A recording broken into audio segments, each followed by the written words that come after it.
Welcome to the Tech Egg. Don't get scrambled. Enjoy the video. You start by getting the data where it lives. Kaggle. Sign in, download the dataset as CSV or a zip containing CSVs, and extract to a known folder. Once done, open Power BI Desktop and create a new report. This saves time later.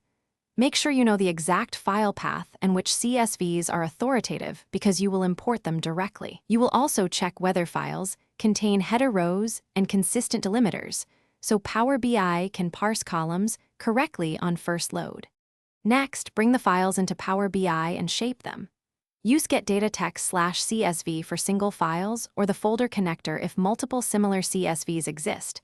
Then click Transform to open Power Query.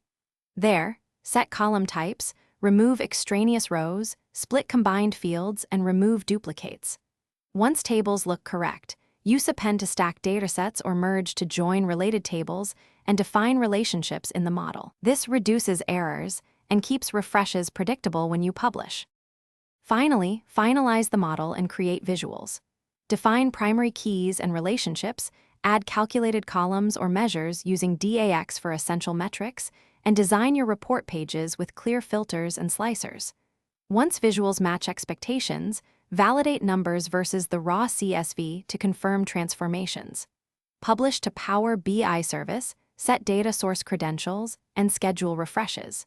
If something breaks, the key troubleshooting tip: check file path consistency and schema changes.